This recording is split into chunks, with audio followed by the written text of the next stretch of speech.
तो आज हम लोग फिर से उपस्थित हुए हैं अपने YouTube channel math with Prince sir के साथ। तो आप लोग का हमारे इस YouTube चैनल पर हार्दिक स्वागत है। आज हम लोग पढ़ेंगे रेलवे प्रीवियस पार्ट 16। ठीक है, कल हम लोग जो है इससे पहले क्वेश्चन नंबर 435 तक का सॉल्यूशन कर लिए थे। आज जो है हम लोग 435 नंबर से आगे की ओर बढ़ेंगे। उससे पहले कुछ बच्चों का कहना है कि बेल आइकन शो नहीं करता है सर।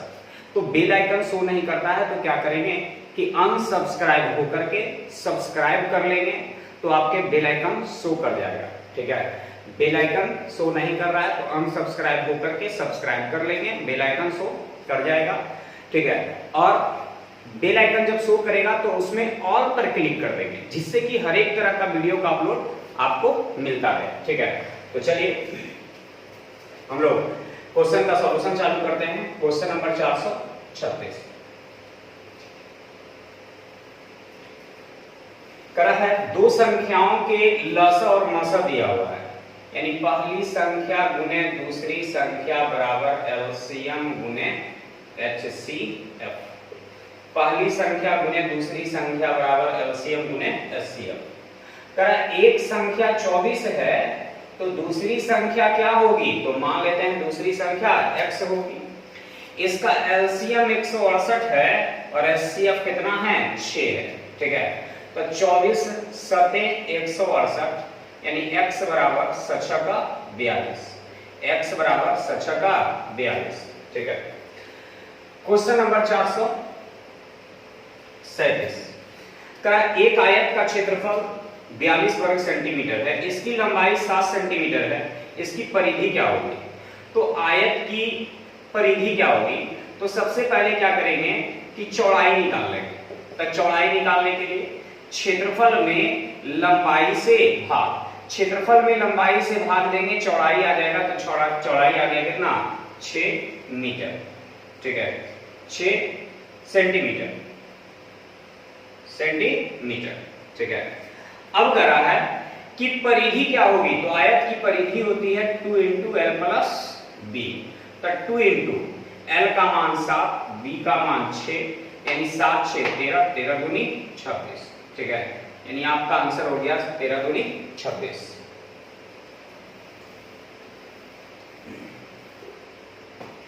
चलिए क्वेश्चन नंबर 438 438 करा है यस 40 रुपए प्रति किलो के हिसाब से सब्जियां बेचता है जिससे उसे 10% की हानि होती है। यस 40 रुपए प्रति किलो के हिसाब से सब्जियां बेचता है जिससे उसे 10% की हानि होती है। तो 40 में बेचा तो 10% की हानि हो गई, वस्तु का क्रय मूल्य निकालने के लिए 100 से। ठीक है, अब करा यदि कुल हानि 144 रुपए की होती तो बेची गई सब्जी का भार क्या था। ठीक है, सब्जी का भार क्या था। सबसे पहले तो ऐसा करते हैं, हानि ही निकाल लेते हैं। ये हो गया विक्रय मूल्य की तुलना विक्रय मूल्य से हानि के लिए 10 से, तो ये हानि निकल जाएगा। ठीक है, तो ये 0 से 0 कैंसिल, यानी 40/9। तो 40/9 की क्या हो गई, हानि। कई किलो सब्जी में, 1 किलो सब्जी में। प्रश्न करा है कि 40 रुपए प्रति किलो के हिसाब से जब बेचता है तो 10% की हानि, तो विक्रय मूल्य की तुलना विक्रय मूल्य से हानि के लिए कितना से, 10 से। ठीक है, टोटल जो हानि होता है वो 144 का होता है। तो यहाँ 1 किलो में हानि कितने का, तो 40/9 का। 1 किलो में हानि 40/9 का और टोटल हानि है कितने का, 144 का। तो कितना वजन है वो निकल जाएगा। कुल रुपया में 1 किलो के रुपया से भाग दे देंगे तो पता चल जाएगा। तो 0 पहले तो 4 से 10 बार में, 4 से 36 चौका 144। ठीक है, 9 से ऊपर गुना करेंगे, 9 छक 54 के 4 हाथ में रह गया 5, 9 तिया 27 और 5 32 और 10 से भाग देंगे दशमलव, यानी 32.4 केजी। 32.4 केजी सब्जी पे जो है हमें 144 रुपए की हानि होगी। फिर से रुपया 40 है तो 40 की तुलना 10 से 90 से, यानी विक्रय मूल्य की तुलना विक्रय मूल्य से हानि के लिए 10 से, तो हानि आ गया 40 बटे कितने की, 9 की। हानि आ गया कितने का, तो 40/9 का।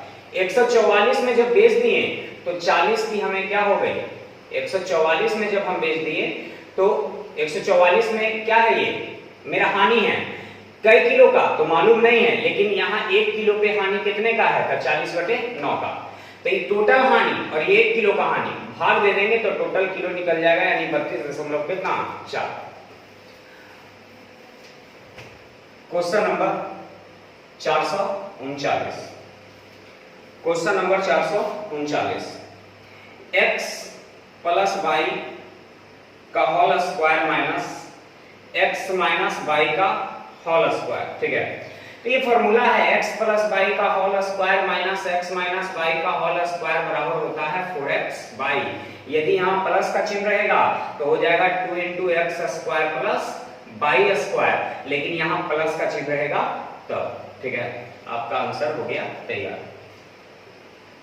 440 नंबर में 440 का एक टैंक जिसकी लंबाई 1 मीटर, चौड़ाई 1/2 मीटर, ऊंचाई 1/2 मीटर है, कितने लीटर पानी भंडारित किया जा सकता है। आयतन जो होता है वो लंबाई गुने चौड़ाई गुने ऊंचाई होता है, तो 1 × 1/2 × 1/2, ठीक है। लेकिन ये घन मीटर में आ गया और 1 घन मीटर में जो होता है 1000 लीटर होता है, तो 1000 से क्या करेंगे गुना, 1 घन मीटर बराबर 1000 लीटर, ठीक है। 1 घन मीटर बराबर 1000 लीटर, 2 से भाग देंगे 500 बार में, 2 से भाग देंगे 250 बार में, यानी आपका आंसर हो गया 250 लीटर, ठीक है। 1 घन मीटर बराबर 1000 लीटर। तो आयतन होता है लंबाई गुने चौड़ाई गुने ऊंचाई। क्वेश्चन नंबर 441 नंबर में, ठीक है। 441 का रहा है कि एक राजनेता ने 285 किलो चीनी 1487 रुपए ग्रामीणों में वितरित 487 ग्रामीणों में वितरित की। प्रत्येक व्यक्ति को मिलने वाली चीनी की मात्रा ज्ञात करें। सबसे पहले तो टोटल वजन जो था वो 285 किलो था और 1487 ग्रामीण में हम बांट दिए, तब कुल वजन में संख्या से भाग दिया। जैसे मान लिया कि 1 किलो चीनी है, 2 में बांटेंगे तो आधा किलो बांटेंगे, तो क्या किए भाग दे दिए, यानी कुल वजन में आदमी की संख्या से भाग दिए तो प्रत्येक को कितना मिल रहा है वो पता चल गया। तो यहाँ कुल वजन इतना है और आदमी इतना है, तो भाग दे देंगे तो प्रत्येक का मिल जाएगा, यानी ये प्रत्येक का निकल जाएगा। भाग देंगे कितना से कट रहा है, तो 29 से भी नहीं कट रहा है, किससे कट रहा है जो ध्यान देंगे 17 से, ये 8 2 10 5 15 8 7 15 15 5 20 17 से 17 1 17 बच जाएगा 11 5 15 नहीं कटेगा, 23 से नहीं कटेगा, ये लगभग में आंसर आता है लगता है। भाग देंगे तो एक बार भी भाग नहीं लगेगा, एक के ऑप्शन है, ऑप्शन से चल लीजिएगा 0.191 किलोग्राम, ठीक है, यानी ये लगभग में आंसर आएगा। भाग दे दीजिएगा तो जैसे एक बार भी तो नहीं लगेगा, तो एक बार भी नहीं लगेगा तो 0. और उसके बाद जो है भाग दे करके एक ही वो ऑप्शन ही है 1.91, ठीक है। चलिए क्वेश्चन नंबर जो है आपका 442 में ध्यान दीजिएगा, करा है 2,38,75,697 रुपए कर्ज देने के लिए तैयार हो जाता है, जो उसके व्यवसाय शुरू करने के लिए आवश्यक राशि से 17% कम है। ये 17% क्या है, कम है, यानी 83 से तुलना कर देंगे तो उसे कितनी राशि की आवश्यकता है। कब कितनी राशि की आवश्यकता है, तो 17 की आवश्यकता है, जितना कम मिला है उतना राशि की और आवश्यकता है। इसको काटिएगा, ठीक है, काटिएगा तो हल करके आ जाएगा 48,90,203 रुपया, ठीक है, 48,90,203 रुपया ये आपको काट करके आ जाएगा, ठीक है।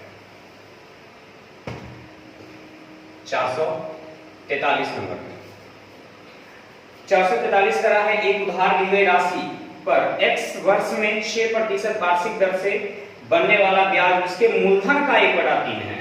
यानी का लग गया मूलधन में, तो मूलधन हो गया 3 और ब्याज हो गया 1। ठीक है, ब्याज हो गया 1। तो 1 ब्याज मिल गया कितना में, तो 3 में कितना परसेंट, 100%। अब कै परसेंट की दर से, 6% की दर से। तो ये समय निकल जाएगा आपका। तो 2 से कटेगा 3 बार में, 2 से कटेगा 50 बार में, यानी 50/9 हो जाएगा। तो 9 × 5 = 45, यानी 5/5/9 वर्ष। ठीक है, 5/5/9 वर्ष।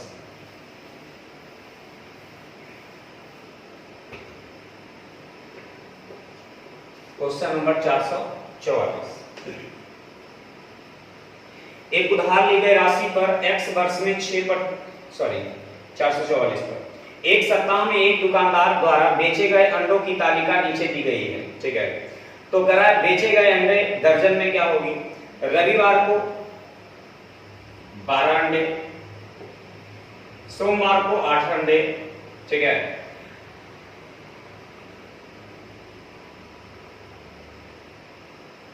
मंगलवार को 11 अंडे, बुधवार को 5 अंडे, बृहस्पतिवार को 9 अंडे, शुक्रवार को 10 अंडे, शनिवार को 10 अंडे। करा एक सप्ताह में दुकानदार द्वारा बेचे गए अंडों की तालिका नीचे दी गई है। बेचे गए अंडे दर्जन में हैं, यानी ये सब दर्जन में है। ठीक है, यानी ये सब 12 से गुना होगा। करा है कि बेचे गए अंडे दर्जन में हैं, तो क्या पूछा है, तो दिया हुआ ही नहीं है आपके प्रश्न में। क्या क्या पूछना है,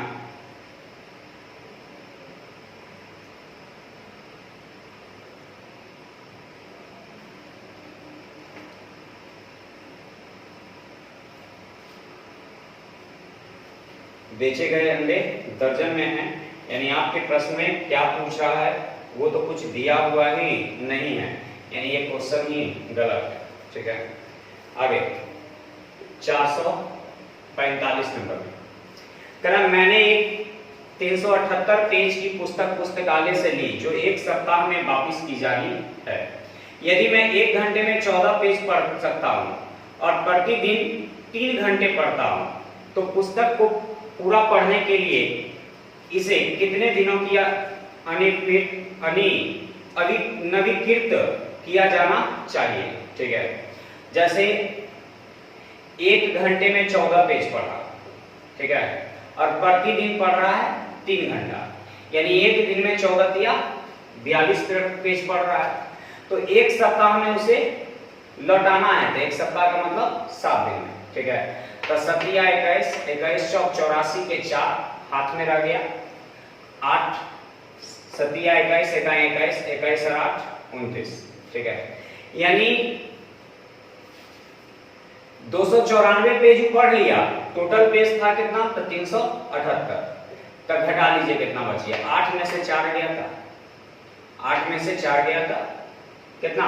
और नहीं तो इतना करने की जरूरत ही नहीं है, सीधे क्या कीजिए कि एक दिन में 1 घंटा में 14 पेज पढ़ता है, और ऐसा ऐसा कई दिन, 3 दिन। ठीक है, एक दिन में 14 पेज पढ़ता है, 1 घंटा में 14 पेज पढ़ता है, ऐसा ऐसा 3 घंटा पढ़ता है। ठीक है, ऐसा ऐसा कई घंटा, 3 घंटा पढ़ता है, और टोटल पेज पढ़ने की जरूरत है कितना, 378।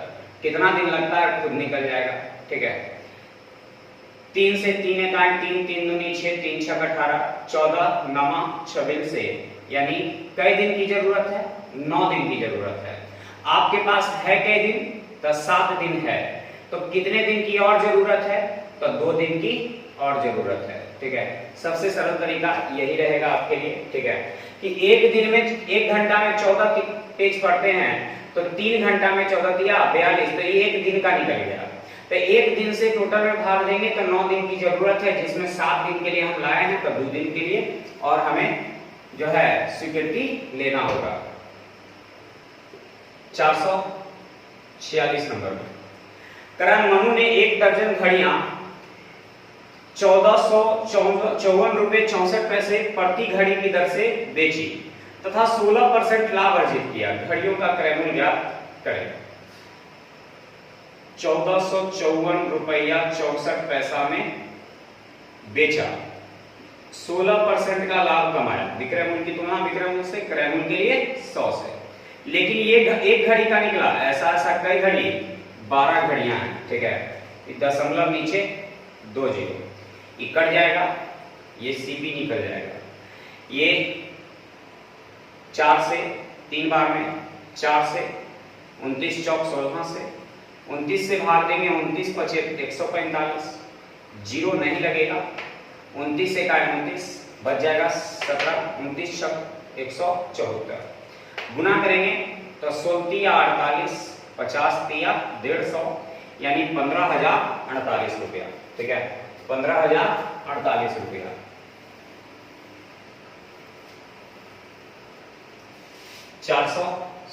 नंबर, एक कक्षा में 12 छात्रों द्वारा प्राप्त किए गए अंकों का माध्य 67.4, ठीक है।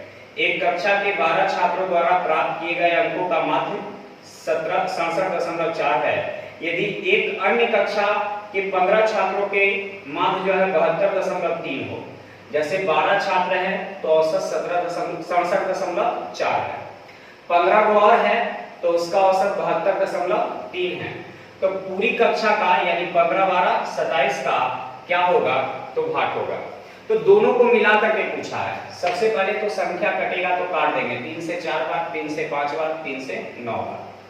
लेकर आना था, दोनों में से एक मान लेते हैं। लेकर आना था 67.4, लेकर आया 73 यानी 72.3, ज्यादा लेकर आया तब 13 में से 4 गया था 9, ये 71 में से 67 गया था 4, यानी 4.9 ज्यादा लाया, ठीक है। कै गो, 5 गो, और कै गो पे असर पड़ेगा तो 9 गो पर। अब हल करना है इसको, ठीक है। ये 67.4 प्लस 49 बचे 245 दशमलव एक स्थान पे, ठीक है, बटे 9, 9 से भाग देंगे, 9 दूनी 18, बच जाएगा जो है 6, 5, 9 सते 63 लगभग में। तो 7, 4, 11, 7 दूनो 1, 10 और 6 1, 7, यानी लगभग में जो आपका आंसर होगा 70.1 के आसपास में, यानी ऑप्शन नंबर 1 जो कि 1, 2 दिया है, ठीक है। लगभग में 70.1, 2 के आसपास में। नहीं तो क्या करेंगे, इन दोनों को गुना करके जोड़ करके और फिर 27 से भाग दे देंगे, ठीक है, बन जाएगा आपका। 448 नंबर में एक वृत्त की परिधि 22 है, तो वृत्त की परिधि होता है 2 पाई r बराबर कितना 22, ठीक है। चलिए ऊपर लिखते हैं।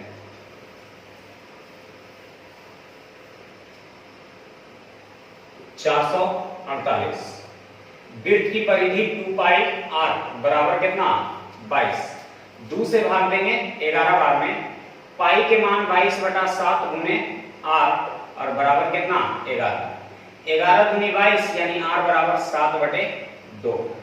अब करा अर्धवृत्त का क्षेत्रफल क्या होगा, तो वृत्त रहता तो पाई r स्क्वायर, लेकिन अर्धवृत्त है तो बटे 2। कि पाई के मान 22/7, त्रिज्या r का मान 7 का स्क्वायर 49 और ये 2 का स्क्वायर 4। अब पहले से नीचे कौन है 2, इस 7 से 7 बार में कट जाएगा, ये 2 से 11 बार कट जाएगा, तो 11 77 बटे 4, ठीक है। अब भाग लीजिए, 19 चौक 76.25, यानी आपका आंसर हो जाएगा 19.25, ठीक है। तो वृत्त की परिधि 2 पाई r, तार का मान यहां से निकाल लिए, और अर्धवृत्त का क्षेत्रफल पाई r स्क्वायर बटे 2। बाकी हल कर लीजिए। चलिए 449 नंबर, 449 का रहा है 20 साइकिलें बेचने पर विनय को 2 साइकिल के विक्रय मूल्य के बराबर हानि होती है। तो सीपी, एसपी और हानि बनाने का आप लोग का बहुत तरीका है, लेकिन हम सबसे शॉर्ट तरीका, सबसे आसान तरीका आपको बता रहे हैं। क्या करिएगा, ये देखिएगा कि 2 साइकिल के विक्रय मूल्य के बराबर हानि होती है। ये जो हानि है वो किसके बराबर है, विक्रय मूल्य के बराबर है। जब कभी भी हानि विक्रय मूल्य के बराबर हो तो सबसे पहले विक्रय मूल्य को लिखेंगे। तो 20 को बेचे यानी 20 में बेचे तो 2 की हानि, इसका मतलब है खरीदे होंगे कितना में 22 में। यदि हानि विक्रय मूल्य का हो तो विक्रय मूल्य को सबसे पहले लिखेंगे।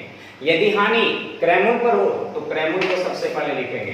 तो 20 में बेचे तो 2 की हानि, इसका मतलब खरीदे होंगे कितना में, 22 में, ठीक है। तो 2 की हानि हो गई कितना में, तब 22 में, कितना परसेंट, तो 100%। तो ये हानि निकल जाएगा।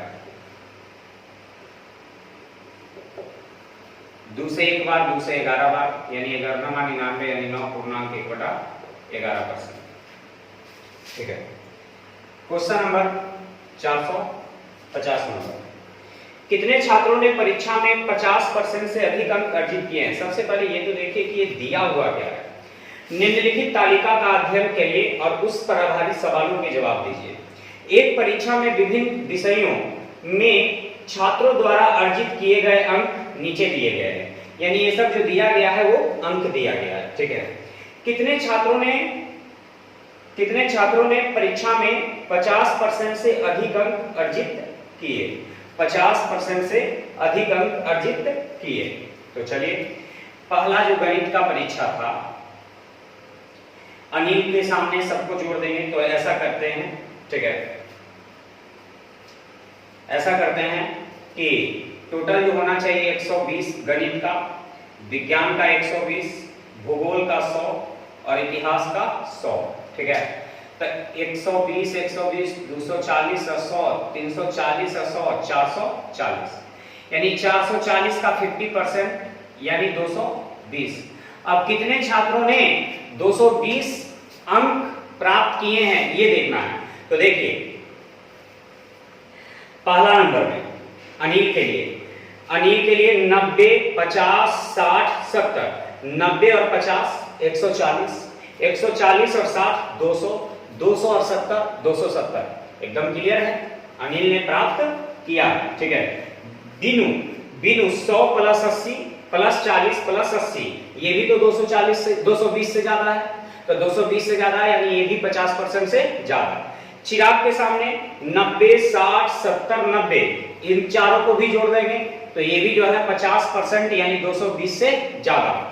फिर धवल का 80 65 80 60, इन चारों को भी जोड़ेंगे तो ये भी जो है 220 से ज्यादा। यानी कहने का मतलब हम जितना ग्राफ देख रहे हैं सभी के सभी ग्राफ जो है वो 220 से क्या है, ज्यादा है। तो इसका मतलब है कि इस प्रश्न का आंसर जो हो जाएगा 7 गो, 1 2 3 4 5 6 7, 7 व्यक्ति है, सातों के सातों ने 50% से ज्यादा अंक प्राप्त किए। 50% से ज्यादा का मतलब 220 से ज्यादा अंक प्राप्त किए हैं, तो आंसर दे देंगे 7। क्वेश्चन नंबर 451,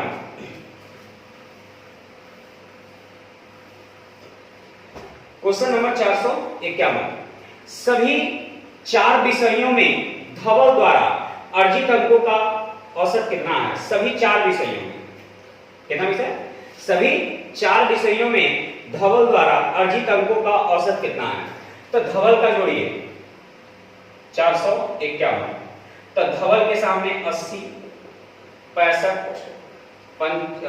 80 फिर 60 और सभी को जोड़ करके 4 से भाग, तो 5 6 और 8 14, 14 6 20, 20 और 8 28 और बटे 4, 4 7 28, 4 1 4 2 5, यानी 71.25, ठीक है, 71.25। औसत का मतलब सभी को जोड़ करके जितनी संख्या है उतना से भाग। 452 नंबर में,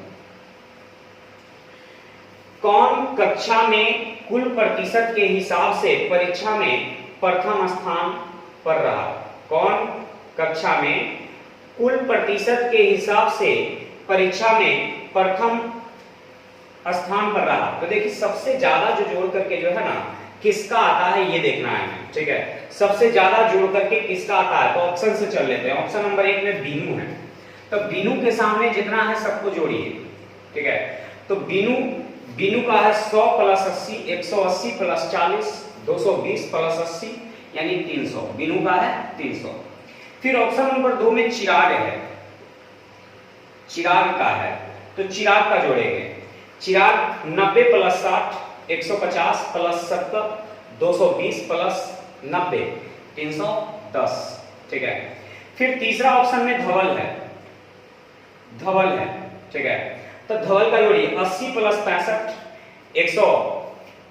60 जोड़िए, है ना, 140, 140 प्लस 80, 140 प्लस 80 220, 220 प्लस 60 280 और 5 छोड़े थे तो 285, ठीक है। चलिए फिर उसके बाद जो है एल्जा का है, एल्जा के सामने जोड़िए, तो एल्जा के सामने 80 प्लस 65 प्लस 95, तो 65 और 95 जो है 160, 160 और 50 210 और 210 और 80 290। तो देखिए सबसे ज्यादा तो लग रहा है किसका है, चिराग का है, यानी आपके इस प्रश्न का आंसर हो जाएगा क्या चीज, चिराग हो जाएगा।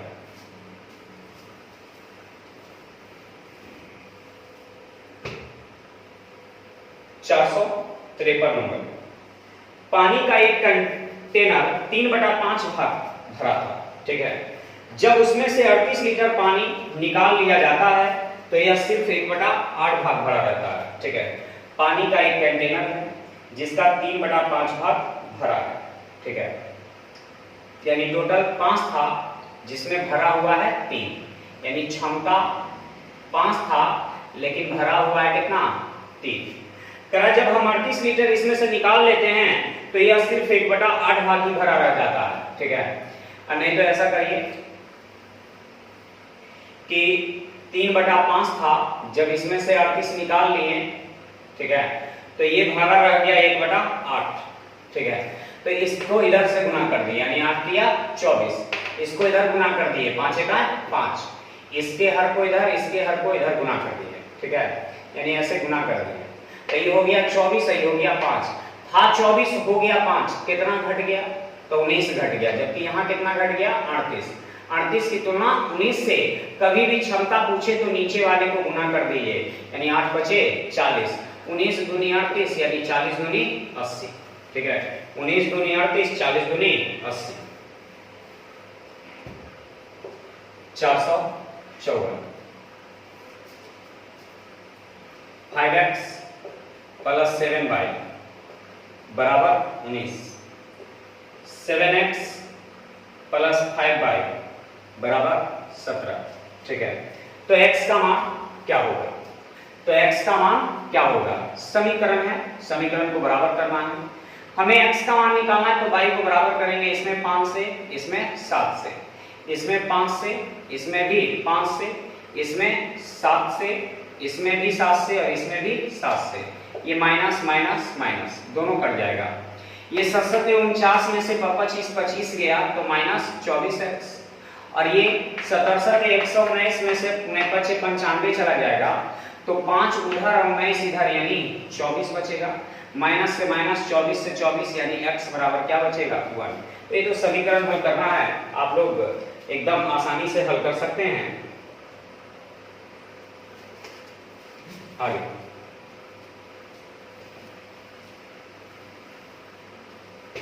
455 कराए, एक आयत की लंबाई उसकी चौड़ाई से 6 गुनी है, एक आयत की लंबाई चौड़ाई से 6 गुनी, यानी 1 3 6, ठीक है। यदि आयत का परिमाप, ठीक है, परिमाप 50 हो तो परिमाप का मतलब होता है दोनों भुजाओं का योग गुने 2, ठीक है, परिमाप होता है। करा आयत की लंबाई उसकी चौड़ाई से 6 गुनी है, आयत का परिमाप जो है 50 है, तो परिमाप 50 है तो 6 1 7, 7 दूनी 14, तो परिमाप की तुलना परिमाप से। पूछ रहा है आयत का क्षेत्रफल क्या है, तो क्षेत्रफल का मतलब होता है लंबाई गुने चौड़ाई, लेकिन क्षेत्रफल के लिए इसको क्या करना होगा, वर्ग करना होगा, ठीक है, क्षेत्रफल के लिए इसे वर्ग करना होगा।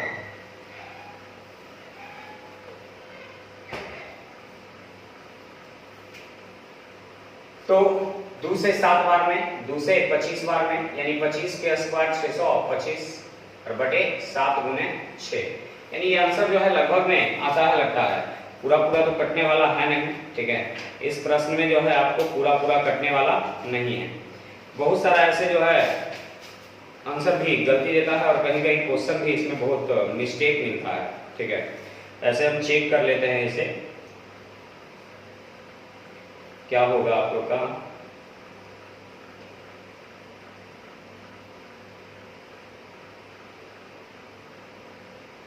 देखिए गलती है ना, ये जो 50 दिया हुआ है ना, इसकी जगह आप लोग 56 कर लेंगे, ठीक है, मिस्टेक है क्वेश्चन में। 50 की जगह जो है आप लोग 56 कर लेंगे। आपका क्वेश्चन में जो है मिस्टेक है, सुधार लीजिएगा। ठीक है, 50 जहां है वहां पर आप लोग 56 बना लेंगे।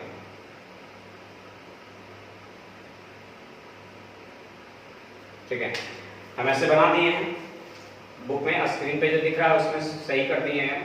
ठीक है, तो 14 से भाग देंगे तो 14 चौक 56। ठीक है, 14 चौक 56, 4 के स्क्वायर 16 और 16 गुने 6 तो 16 छक 96। तो परिमाप का मतलब होता है दोनों भुजाओं का योग गुने 2। तो यहाँ परिमाप 56 है, यहाँ 6 1 7 है, 7 का दुगना 14। परिमाप की तुलना परिमाप से। क्षेत्रफल का मतलब लंबाई गुने चौड़ाई तो 6, लेकिन क्षेत्रफल पूछेगा तो इस पूरे का क्या करना होगा, वर्ग करना होगा। 456 नंबर में 1600 को 3 भागों में इस प्रकार विभाजित किया जाता है कि पहले भाग का 7वां भाग, पहले के 7वें भाग, दूसरे के 5वें भाग और तीसरे के चौथाई, ये सभी आपस में बराबर है। तो A अनुपात B अनुपात C जो हो जाएगा 1/7 है तो 7 हो जाएगा, 1/5 है तो 5 हो जाएगा, 1/4 है तो 4 हो जाएगा। मेरे पास योगफल 1600 है, यहाँ 7 5 12 12 4 16। तो इस 16 को 1600 बनाने के लिए सब में 100 से गुना, सब में 100 से गुना, सब में 100 से गुना, ये अनुपातिक तो निश्चित, यानी एक का आंसर 700, दूसरे का 500, तीसरे का 400, यानी आपका आंसर तैयार है। Question number 457। 9 मीटर और 14 मीटर के दो खंभे जमीन पर खड़े हैं। ये 14 मीटर है और ये 9 मीटर है। ठीक है, ये 14 मीटर और 9 मीटर के दो खंभे खड़े हैं। पैरों के बीच की दूरी कह रहा है 12 है, तो ये 12 है, तो ये 12 है। उसके सबसे ऊपरी छोरों के बीच की दूरी क्या होगी? ठीक है, तो ये बताइए कि ये 9 है, तो ये 9 है। ठीक है, ये 9 है, तो ये कितना होगा 5। तो ये 12 ये 5, तो इसका मतलब ये 13, क्योंकि लंब स्क्वायर प्लस आधार स्क्वायर बराबर कर्ण स्क्वायर, यानी आपका आंसर हो जाएगा 13। क्वेश्चन नंबर 458 में करा ए ने बी को एक मेज 20% लाभ पर बेची। ए ने बी को 20% लाभ पर बेची, बी ने वही मेज सी को 25% लाभ पर बेची, पर 750 रुपए में बेच दिया। तो ए ने मेज कितने रुपए में खरीदा था? तो मान लेते हैं ए ने मेज ए रुपया में खरीदा था, ए ने 20% लाभ पर बेच दिया तो 120 में बेच दिया। ए ने बेचा बी को और बी ने बेच दिया 25% लाभ पर सी को। तो ए ने बेचा बी को, बी ने बेचा सी को और सी ने उसका दाम दिया 750 रुपया। ठीक है, परसेंट हटेगा नीचे डबल जीरो, परसेंट हटेगा नीचे डबल जीरो, 25 बचे 25 चौक। ठीक है, ये 20 छक 20 बचे, 6 से भाग देंगे, 6 एकाएं 6, 6 से भाग देंगे, 1 6 दूनी 12, 6 बचे 30, 5 से 25 बार में, यानी x बराबर हो जाएगा 5 चौका 20, 20 गुने 25, यानी आपका आंसर जो हो जाएगा वो 500 हो जाएगा।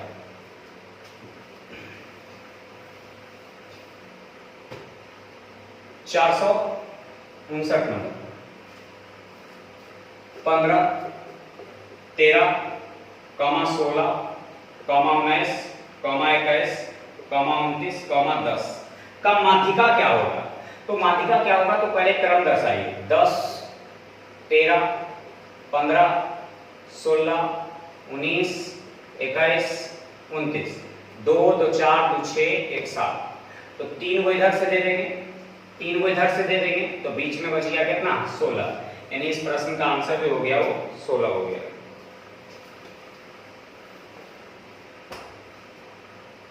अगला 460 करा है एक बेलन का व्यास 6 सेंटीमीटर है, उसमें 10 सेंटीमीटर ऊंचाई तक पानी भरा हुआ है, उसमें एक गोला गेंद डाल दिया जाता है, तो पानी का स्तर 0.5 बढ़ जाता है, तो गेंद का व्यास क्या होगा? ठीक है, सबसे पहले तो गोले का आयतन होता है 4/3 पाई आर क्यूब और बेलन का आयतन होता है पाई आर स्क्वायर एच।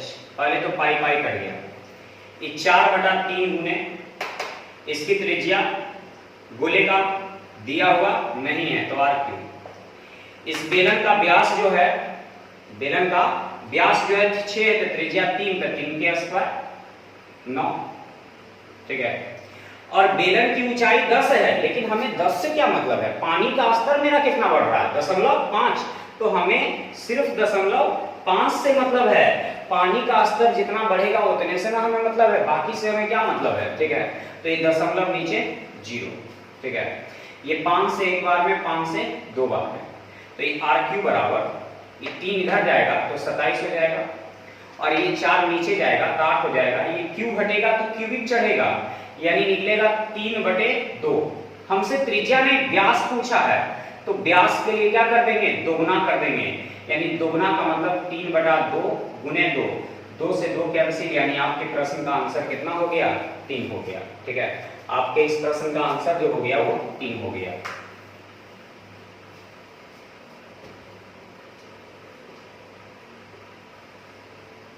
(461)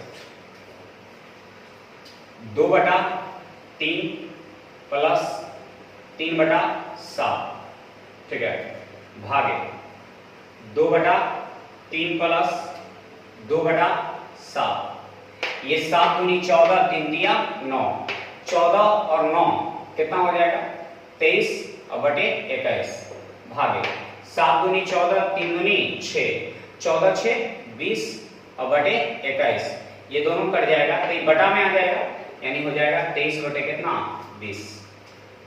आपके इस प्रश्न का आंसर हो जाएगा 23/20। 462 में एक नाव धारा की विपरीत दिशा में P से शहर Q की ओर जाती है और धारा की दिशा में Q से P की ओर वापस आ जाती है। यदि स्थिर जल में नाव की चाल 35 और धारा की गति 5 है तो औसत चाल क्या होगा। तो जाएगा तो धारा के साथ तो 35 प्लस 5 यानी 40 किलोमीटर प्रति घंटा, और आएगा धारा के विपरीत तो 35 में से 5 गया था 30 किलोमीटर प्रति घंटा। तो साथ जाने पर चाल को जोड़ देते हैं और विपरीत जाने पर चाल को घटा लेते हैं, ठीक है। तब यहाँ औसत चाल बराबर होता है, एवरेज स्पीड बराबर होता है 2xy बटे x प्लस y। तो 2 गुने x का मान 40 और y का मान 30 और बटे x प्लस y यानी 40 30 70, ठीक है। 0 से 0 कैसे, ठीक है।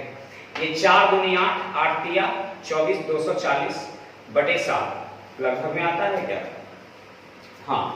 तो 7 या 21 बच जाएगा, आपको बच जाएगा 3 0, है ना।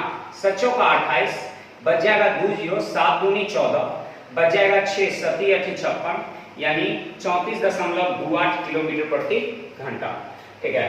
तो विपरीत दिशा में जाएगा तो चाल का योग लेंगे और समान दिशा में जाएगा, सॉरी विपरीत दिशा में जाएगा तो चाल का अंतर लेंगे और समान दिशा में जाएगा तो चाल का योग लेंगे। 463 नंबर में करा है 25, 35, 70 का HCF और LCM। तो HCF तो इन तीनों को काटने वाला 5 है और LCM तो इन तीनों से कटने वाला, ठीक है। इन तीनों से कटने वाला कौन है जो देखना है, तो 7 है ना, 7 दहाम 300 यानी 35 दहाम 350 यानी 350 है, ठीक है। एलसीएम जो हो जाएगा 350, 25 से भी कट रहा है, 35 से भी कट रहा है और 70 बचे ये कट रहा है, ठीक है। अब इसको जो है हल करना है, हल करके लाना है कि क्या आएगा, ठीक है। तो ये 5 से एक बार में, 5 से 70 बार में, यानी इस प्रश्न का आंसर जो हो जाएगा 1 अनुपात कितना हो जाएगा 70 हो जाएगा, ठीक है। आपके इस प्रश्न का आंसर जो हो जाएगा 1 अनुपात 70 हो जाएगा, ठीक है। चलिए इसमें भी लगता है आपका आंसर गलत दिया हुआ है, इसको भी चेक कर लेते हैं एक बार।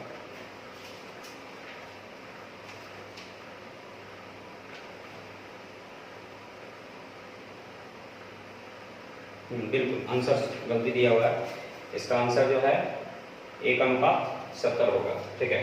तो HCF का मतलब इन तीनों को काटने वाला, तो इन तीनों को काटने वाला 5 है और इन तीनों से कटने वाला 350 है, काट करके आ गया 1 अनुपात कितना 70। ठीक है, 464 नंबर में एक त्रिकोण की परिमिति 100 है, यदि इसकी दो भुजाएं बराबर हो और तीसरी भुजा बराबर भुजाओं से 10 अधिक हो। जैसे एक त्रिकोण है तो ये मान लेते हैं x है, ये x है, तो तीसरी भुजा 10 अधिक है। अब तीनों भुजाओं का योग तो x x x यानी 3x प्लस 10 बराबर तीनों भुजाओं का योग 100 है। ये 10 घटा देंगे तो 90, 90 को 3 से भाग देंगे तो x बराबर कितना 30। ठीक है, तो हमसे करा तीसरी भुजा क्या है, तो 30 प्लस 10 यानी आपका आंसर हो जाएगा कितना 40, यानी इस प्रश्न का आंसर हो जाएगा 40। क्वेश्चन नंबर 465 नंबर करा 12, 14, 15, 16, 15, 14, 13 है ना 12 यानी 11, 17 का बहुलक ज्ञात करें। बहुलक का मतलब आप लोग जानते हैं कि जिसकी संख्या सबसे ज्यादा होता है वही बहुलक होता है। तो इसमें देख रहे हैं कि सबसे ज्यादा जो संख्या है 12, 14, 15, 16, 15, 14, 13, 15, 13, 11, 17। सबसे ज्यादा जो संख्या आपको दिख रहा है वो देखिए तो 15 की दिख रहा है, दिख रहा है, तो 15 की संख्या सबसे ज्यादा दिख रहा है। इसका मतलब है कि बहुलक जो होगा वो कितना हो जाएगा 15 हो जाएगा। ठीक है, तो चलिए आज का सॉल्यूशन के लिए इतना तक ही रखते हैं। ठीक है, फिर से हम लोग मिलेंगे आपके साथ अपने YouTube channel math with Prince sir के साथ। ठीक है, तब तक के लिए आप लोग अपना ख्याल रखें। ठीक है, और सुरक्षित रहें। फिर से हम लोग मिलते हैं, तब तक के लिए